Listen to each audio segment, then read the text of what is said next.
letter to our mother, Mom E. Dear Mommy, I know I haven't been the best kid on your land. I don't always finish all the food that's on my plate. I gave veganism a try. It didn't quite work out. And I do drive a Mustang. I know it's not good for your health, especially after your most recent diagnosis of climate change. But look, Ma, I've really been trying my hardest. I've started recycling, picking up litter, taking shorter showers.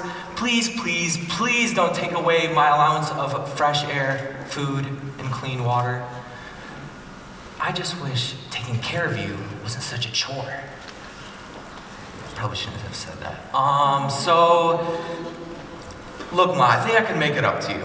I have an idea, and just by participating in that idea, we can all contribute to a more sustainable future and help you get better. I really, truly care about you, and I know everybody else here does too. Love, one of your billions of children, Timosha. Look, siblings, we've got a problem. Something is polluting our mother. So I'm going in, undercover, and I'm gonna get to the bottom of this. See, our first two suspects, oil and coal, are to be expected. We know this. Whenever we burn these, whenever we're driving our car or use electricity, we're directly emitting CO2 into the atmosphere. But there's another suspect on the loose, and this one wasn't very expected. Clothing. Yes, the garments that we are all wearing today are contributing to one of the most polluting industries in the world. Fashion is the second largest consumer of water. 20% of all carbon emissions, or 20% of all water pollution comes from the fashion industry, and it is also responsible for 10% of all carbon emissions. All of these resources, all of that pollution used to make clothing that 85% of which ends up in a landfill. To put this into some perspective, globally, that's equivalent to one garbage truck full of textiles every single second.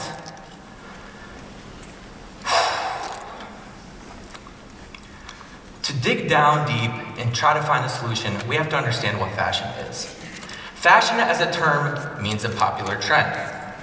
What is a popular trend? A trend is a general direction in which something is developing or changing, thus implying constant change.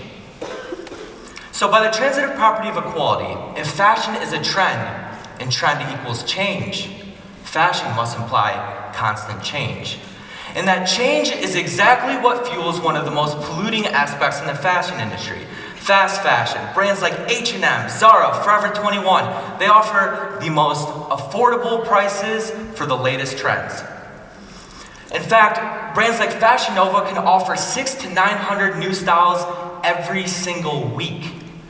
They get all of this inspiration from the catwalk and from celebrities, and in fact, they directly translate them as duplicates, one-to-one, indistinguishably from designers and celebrities. They can get away with this because US copyright actually does not protect fashion design as an artistic medium. It's seen more as a functional utility to cover up our bodies.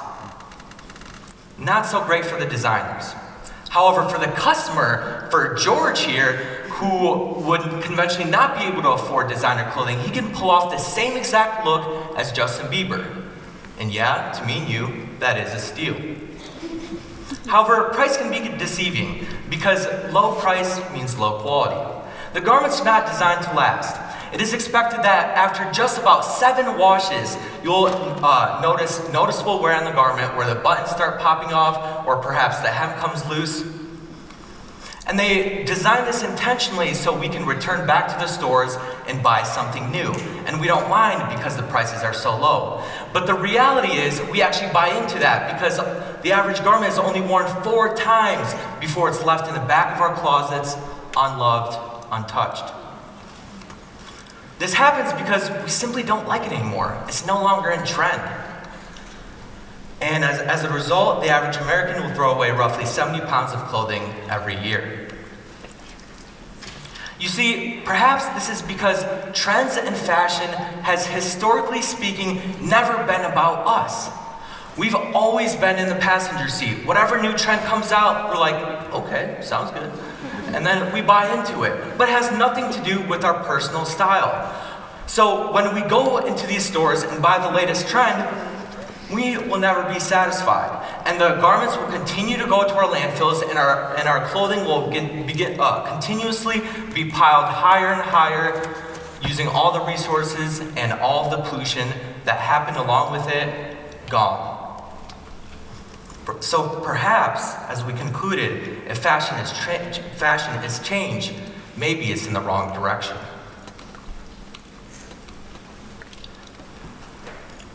So what would be the right direction?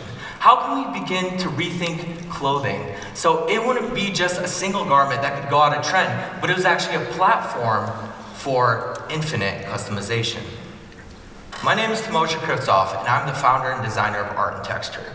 And through this company, what my core mission has been is to figure out how we can design clothing more sustainably to accommodate for our continuing desire for something new without having to buy into trends that will naturally go out of style. So what I've designed is a platform that could accommodate for multiple looks. So just with a single platform, you can begin to zip on various components of the design to create an infinite array of looks. Maximum outfits, minimum materials.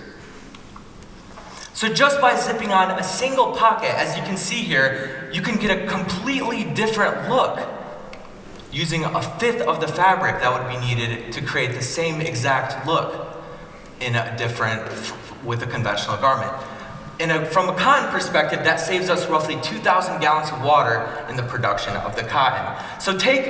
So what if we had a closet filled with individual components, where you had 3 hoods, 2 bases, and 3 lower panels? With just these 8 pieces, we can actually save we can create 18 separate looks with a tenth of the fabric that would be needed to create 10 separate garments, which in total would save us 23,000 gallons of water in the production process. Let me simplify it even more, something we could all relate to, something that we all have in our wardrobes that we wear pretty often: the graphic t-shirt. You see, when we look at the graphic t-shirt, we're really only concerned with the graphic that's on it, because at the end of the day, without the graphic, the t-shirt is just another t-shirt.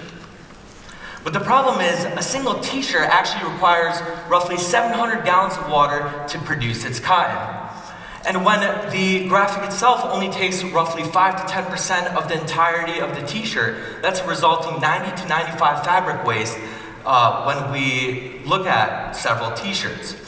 So what I've developed is the overlap method that identifies the clear overlap between two similar garments. As we can see here, instead of having to buy another t-shirt that has just another graphic, why don't we design a platform for the graphic?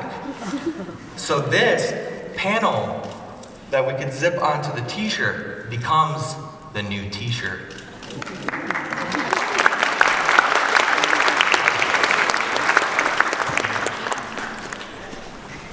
And as a result, we'll get 95% less fabric waste with every single t-shirt. Think about that on a large scale, if implemented industry-wide.